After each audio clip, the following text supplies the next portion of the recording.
Subscribe now and press the bell icon. Never miss an update. Good morning students. आज हम आपको quadrilateral chapter का theorem area of parallelograms and triangle, ये बड़ी प्रसन्नता की बात है कि सीबीएसई 30% कम किया है सिलेबस। इसमें आपको area of parallelograms and triangle chapters का जो भी थ्योरम है उसको पूरा का पूरा डिलीट कर दिया है, हटा दिया है सिलेबस से। तो आपको ये थोड़ा सा कम पढ़ना पड़ जाएगा।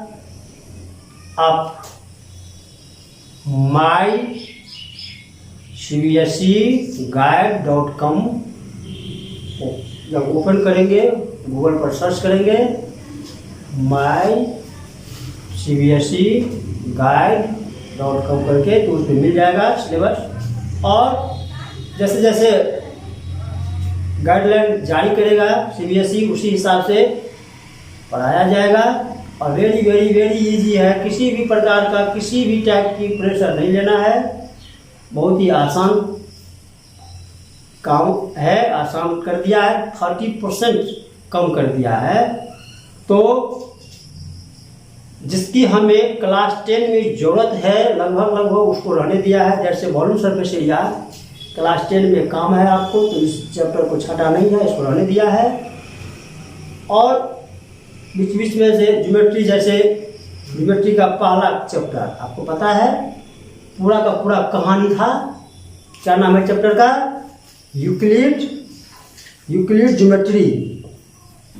तो यूक्लिड ज्योमेट्री में पूरा का पूरा उसको छांट दिया है। कितना आसान हो गया। अब इसके बाद ज्योमेट्री पोर्शन का मैं बता रहा हूँ। इसके अगला में जब ट्रायंगल में जाएंगे तो कॉन्ग्रुएंसी का एक थ्योरम, ASA वाला थ्योरम, इसको छांट दिया है, हटा दिया है। इसी में इनइक्वालिटीज, जिसमें कि उसको एक ठो हम पढ़ा दिया है, sum of two side greater than third side, तो इसको भी छांट दिया है, वैसे पढ़ा दिया है, तो व्यर्थ तो नहीं जाएगा। तो इनइक्वालिटीज वाला जो 2-3 गो थ्योरम है उसको हटा दिया है। फिर ज्योमेट्री पोर्शन से area of parallelograms and triangle, इसको हटा दिया है। तो फिर बीच में जो मिड पॉइंट थ्योरम है उसको रहने दिया है। ये नहीं कि क्वाड्रिलेटरल पूरा हट गया। तो आप इससे बहुत ज़्यादा जानकारी अगर लेना चाहेंगे तो समय समय पर हम तो जानकारी देते ही रहेंगे। उसको उतना मेहनत करके, हटा करके, काट छाट करके, फिर रिवीजन पर रिवीजन करके रहेंगे, उसको पढ़ाते रहेंगे जब तक कि हम और आप नहीं मिल रहे हों। बहुत जल्द मिलेंगे, मिलना तो है ही। तो सिलेबस को आसान कर दिया, प्रसन्नता की बात है। आप पर बोझा कम हुआ। आप लेकिन जो भी है उसको पढ़िए, घर पर जहाँ भी है ढंग से पढ़िए। कभी भी घर से बाहर निकलेंगे तो मास्क वगैरह सब लगा करके ही निकलिए। अभी खतरा गया नहीं है आप में और मुल्क में, तो फिर क्या अंतर रह जाएगा जब आप ढंग से स्वयं बरत करके नहीं निकलेंगे घर से। नहीं कोई पहनता है, नहीं कोई यूज करता है मास्क, मत आप सलाह दीजिए। नहीं करता है तो उसे झगड़ा थोड़ी कीजिएगा। हम ही आपको कहते हैं, सलाह देते हैं, गुरु होने के नाते आपको सलाह देते हैं कि जब भी निकलें घर से मास्क लगा करके निकलें, सोशल डिस्टेंस में रहें। तो इस सब का आप पालन करेंगे। जहाँ कहीं भी अगर पढ़ते हैं तो थोड़ा सा इस सब बात का ध्यान रखेंगे। तो चलें, अब हमको क्वाड्रिलेटरल से ठीक अगला चैप्टर सर्किल का ज़्यादा नहीं छाटा है, इसमें से मात्र 2 थ्योरम छाटा है। तो जब हम सर्किल चैप्टर में जाएंगे और थ्योरम देखेंगे तो 10.1 में सर्किल के बारे में जो आप क्लास 8 में पढ़ा, इसके बारे में ज़्यादा जानकारी है। जैसे कि माइनर आर्क, मेजर आर्क, कोड, रेडियस, डायमीटर, इटीसी इत्यादि इसी सब की चर्चा है, अर्थात डिफिनीशन वगैरह सब है। तो इसके बारे में थोड़ी सी जानकारी देते हैं। एक्सरसाइज 10.1 में आपको ये सारे के सारे चीज़ फिल इन दी ब्लैंक्स करके है भरना है। एग्जाम का परीक्षा का क्वेश्चन पेपर भी जो रहेगा एनुअल का ही आपको सिलेबस मिलती है। प्रीवियस ईयर में भी जब भी आप वेबसाइट पर गए थे CBSE के साइट पर, तो वहाँ पर एनुअल का ही वह सिलेबस दिखा रहा था। हाफ ईयरली की टेंशन नहीं लीजिए कि हाफ ईयरली में क्या सब पूछा जाएगा। तो एनुअल एग्ज़ाम की तरह ही आपका उसमें थोड़ी सी चेंजिंग होगा पैटर्न में, क्वेश्चन पेपर में, नहीं तो बाकी वैसे के वैसे रहेगा ही। तो चलते हैं अब हम लोग सर्किल के बारे में थोड़ी सी जानकारी ले लें, जो रिवीजन ही कहना चाहिए। अब जैसे ये सर्किल है, तो सर्किल कैसे बना, एक फिक्स पॉइंट को और फिक्स डिस्टेंस मूव कराते हैं, घुमा देते हैं, मूव करा देते हैं। तो जो फिगर हमें प्राप्त होती है तो सर्किल हुआ। ये फिक्स पॉइंट जो आपका फिक्स्ड पॉइंट है, बोलिए फिक्स पॉइंट को क्या बोलते हैं, सेंटर। वेरी गुड जवाब। ये फिक्स पॉइंट सेंटर हुआ। सेंटर से ये जो आप कर्व किया इसको क्या कहा गया, रेडियस। तो ये डिस्टेंस हो गया रेडियस, फिक्स पॉइंट हो गया सेंटर, और ये जो मूव किया पाथ पर, इस पाथ का नाम है सरकमफ्रेंस। तो ये सरकमफ्रेंस भी जान गए। अब कोड के बारे में चर्चा। तो कोड ऐसा लाइन सेगमेंट है जो जिसका end point lie on circle. और line segment whose end point lie on circle. देखिए ये एक लाइन सेगमेंट है, लाइन सेगमेंट है, इसका एंड पॉइंट यहाँ, इसका एंड पॉइंट यहाँ, तो ये कोड हुआ। ये कोड है कॉर्ड, CHORD। चौ नहीं पढ़ेंगे, CH का उच्चारण को पढ़ेंगे, कॉर्ड।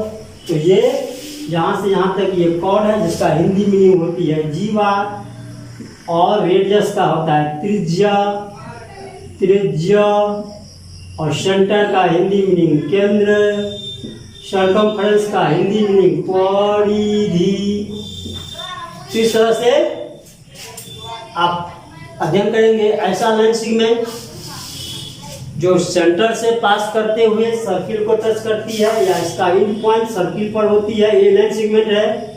देखिए जो सेंटर से पास करा दिया, एंड पॉइंट सेंटर सर्कमफ्रेंस पर है, सर्किल पर है, तो ये जो सेंटर से पास किया इसको क्या बोलते हैं, डायमीटर। वेरी गुड जवाब। तो सबसे लंबा कोड, सबसे लंबा कोड क्या हुआ, फिर से ये सेंटर है, यहाँ से यहाँ ये यहाँ से यहाँ ये रेडियस है, रेडियस, और सबसे यहाँ से यहाँ ये कॉर्ड है ना, इसका एंड पॉइंट यहाँ है, इसका एंड पॉइंट यहाँ है, ये कॉर्ड बन गया। अब पूछेंगे आपको, बोलो तो बेटा सबसे लंबी कॉर्ड क्या होती है, longest chord is called diameter. ये लाइन सेगमेंट है, सेंटर से पास किया, तो इसकी लंबी सबसे लंबी भी है, लाई ऑन सर्किल पर भी है, तो सबसे लंबे कोड क्या कहलाया, डायमीटर कहलाया।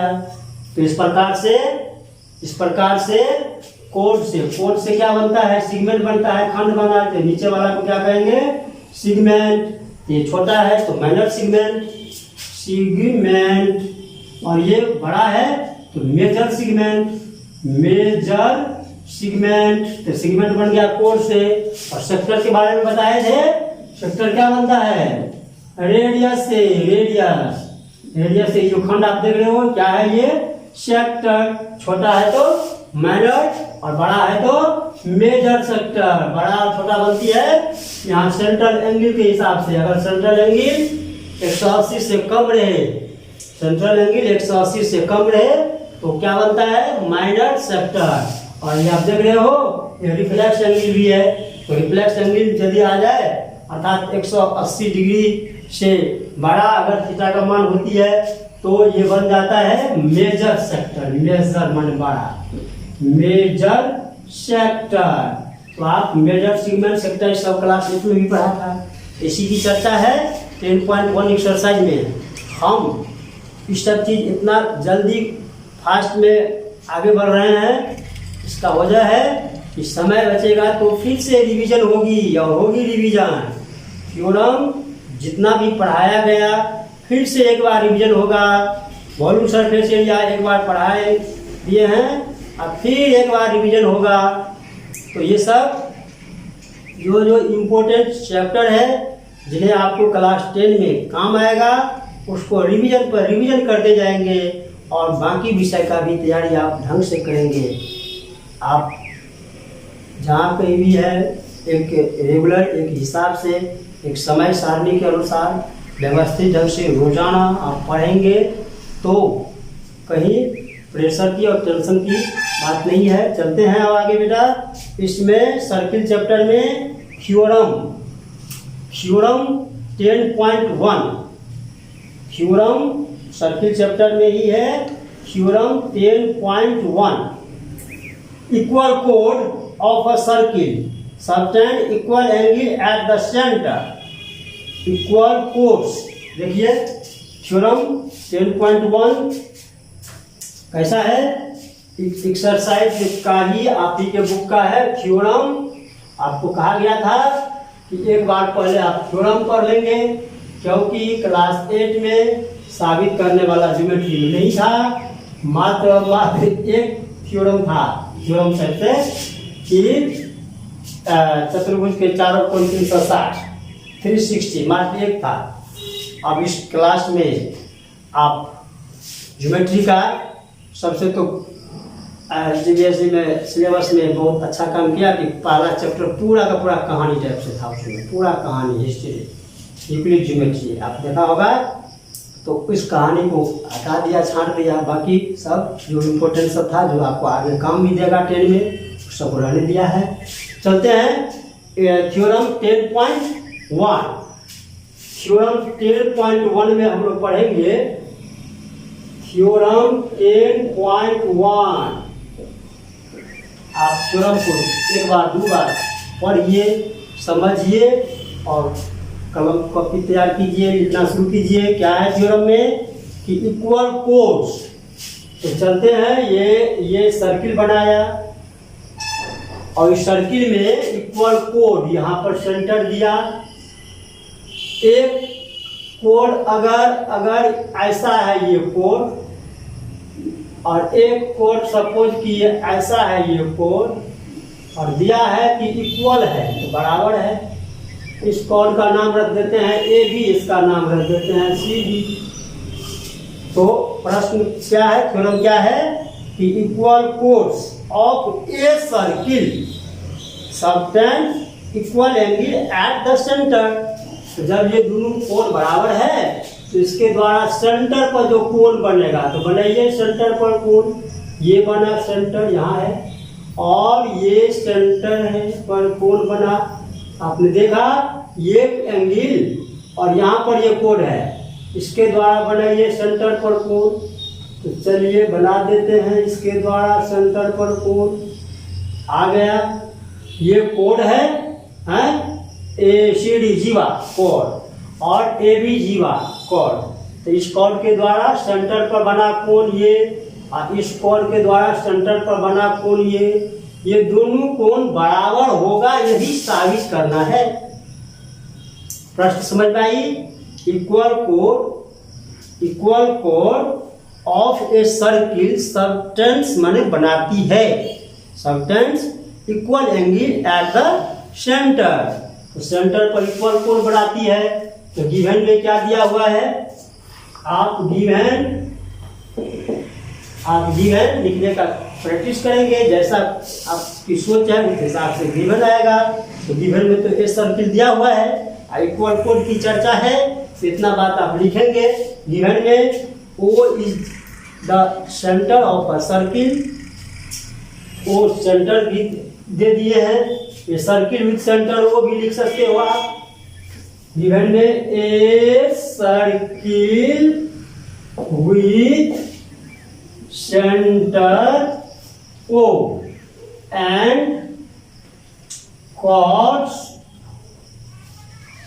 असिस्टेंट लगाना पड़ा कि दुगो है। Cos A B equal to CD ये दिया हुआ है गिवन में।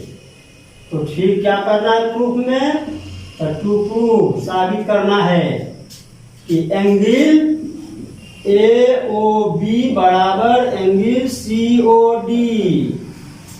ये AOB से ये सेंटर का कोण और COD से ये सेंटर का कोण, दोनों एंगल बराबर होगा। अब इसमें कंस्ट्रक्शन की गप, क्योंकि हमने पॉइंट कहा था आपको पॉइंट देना होता है, तो नहीं देंगे कंस्ट्रक्शन, नहीं है इसमें जरूरत कंस्ट्रक्शन का। तो फिर अब प्रूफ की बात आएगा, तो प्रूफ से स्टार्ट करते हैं। चलिए प्रूफ, तो आपका पॉइंट बना, एक पॉइंट फर्स्ट में गिवन, फिर क्या साबित करना होता है, फिर कंस्ट्रक्शन, और ये 4 पॉइंट है, प्रूफ से स्टार्ट होगा। तो प्रूफ में अब आप याद करेंगे कॉन्ग्रुएंसी चैप्टर का, दोनों को ट्रायंगल ले करके इसको कॉन्ग्रुएंस कर देंगे। जब कॉन्ग्रुएंस होगा तो इसका CPCT से उसका भाग साबित हो जाएगा। तो चलते हैं आगे प्रूफ में। अब क्या करेंगे, तो in triangle AOB and triangle COD, दोनों ट्रायंगल में क्या करेंगे, कॉन्ग्रुएंस कर देते हैं। आपको आता है कॉन्ग्रुएंस करने, ऐसा होगा संभवतः। देखिए OA बराबर OB बराबर OC बराबर OD। क्यों बराबर है, क्योंकि ये सर्किल का रेडियस है, इसीलिए बराबर। तो OA बराबर OC, OB बराबर OD, ये सब पूछेंगे क्यों बराबर, तो क्या लिखेंगे, रेडी। अब रेडियस हमने रेडी लिख दिया, रेडी क्यों लिखा, तो रेडियस का पोलर फॉर्म रेडी होता है, एक से ज्यादा अगर है तो वहां पर रेडी लिखते हैं, RADII लिखते हैं। तो रेडियस माने एगो रेडियस, रेडी हो गया तो एक से ज्यादा। तो रेडी ऑफ द सर्किल, ये सर्किल का रेडियस है, इसीलिए बराबर हो गया। तीसरा पॉइंट खोजिए, कन्वर्स करने के लिए तो 3 पॉइंट चाहिए, 2 पॉइंट तो मिला, तीसरा पॉइंट गिवन में है, देखिए खोजिए, इसमें दिया हुआ है यहाँ AB बराबर CD। तो AB बराबर CD, ये बराबर हो गया। तो बोलो तो बेटा कौन क्राइटेरिया लागू होगा, कौन सा रूल लागू होगा, SSS। इस ट्रायंगल के लिए सब क्या है, साइड है। मान लेते हैं कि ये इसके बराबरी किया, ये इसके बराबरी किया, और ये बराबर पहले से गिवन में है। तो क्या लिखेंगे, बाय SSS क्राइटेरिया या congruency rule, by SSS criteria से क्या हो गया, triangle AOB congruence triangle COD लिख दिया। जब ये कॉन्ग्रुएंस हुआ तो क्या लिखेंगे, CPCT से एंगल AOB बराबर एंगल COD, CPCT से हो गया प्रूफ। यही साबित करना था। है ना मजेदार टॉपिक। आप जितना भी पढ़ेंगे सर्किल में वेरी इजी और मजेदार टॉपिक सब है। कितना आसान है, सिर्फ आप उस तथ्य को समझें। क्या था इसमें थ्योरम में कि इक्वल है कोण, तब बराबर जीवा केंद्र पर बराबर कोण बनाती है। हिंदी मीनिंग ये हुआ इसका। तो equal chords of a circle subtends equal angle at the centre. तो सेंटर पर बराबर कोण बनाया, यही चीज साबित करना था। आ गया साबित। अब आपसे फिर पूछ लेते हैं एक पॉइंट, CPCT का फुल फॉर्म। हाँ सही जवाब दिया, corresponding parts of congruent triangle. ठीक जवाब। ठीक है बच्चों, अब आप इसके अगला थ्योरम तैयारी करेंगे, पढ़ेंगे, फिर हम लोग अगले क्लास में मिलते हैं। थैंक यू, धन्यवाद।